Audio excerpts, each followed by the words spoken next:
बड़ोदरा के गोत्री गार्डन के पास स्थित गोत्री तालाब में गटर का पानी छोड़े जाने से इलाके में भारी दुर्गंध फैल गई है। तालाब के आसपास रहने वाले लोगों में इसे लेकर गहरी नाराजगी देखी जा रही है। स्थानीय लोगों का कहना है कि गटर का गंदा पानी सीधे तालाब में जा रहा है, जिससे पर्यावरण और स्वास्थ्य दोनों पर खतरा मंडरा रहा है।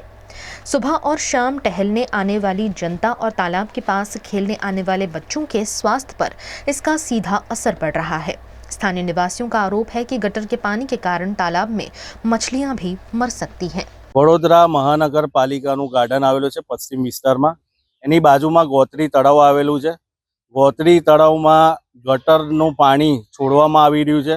ગટરનું પાણી છોડવાની સાથે સાથે આજે ગાર્ડનમાં લોકો, વડીલો, નાગરિકો અને નાના ફૂલકાઓ જે ચાલવા માટે આવતા હોય છે ત્યાં દુર્ગંધ આવી રહી છે। આનું તાત્કાલિક ધોરણે નિરાકરણ લાવવું જોઈએ, કારણ કે 30 વર્ષથી ભારતીય જનતા પાર્ટીનું શાસન છે। અધિકારીઓ એ જોઈને મલાઈ ખાઈ રહ્યા હોય એવું લાગી રહ્યું છે, કારણ કે અધિકારીઓ બી કોર્પોરેટરનું સાંભળતા નહીં। નડિયાદથી તળિયા સુધી ભારતીય જનતા પાર્ટીનું શાસન છે। તો આ બધું જોવાનું રહ્યું એ કે ભાઈ પબ્લિકને, નાના ફૂલકા બાળકોને તકલીફ ના પડે। અને જ્યારે સાંજ પડે છે ત્યારે મચ્છરનો ઉપદ્રવ એટલો હોય છે કે લોકોના ઘરમાં ઘૂસી જાય છે અને લોકો બીમારીમાં જઈ રહ્યા છે। તો આનું તાત્કાલિક ધોરણે આનું નિરાકરણ લાવવું જોઈએ।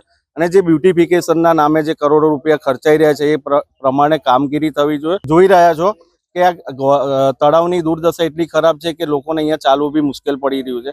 આનું તાત્કાલિક ધોરણે આનું નિરાકરણ લાવવું જોઈએ।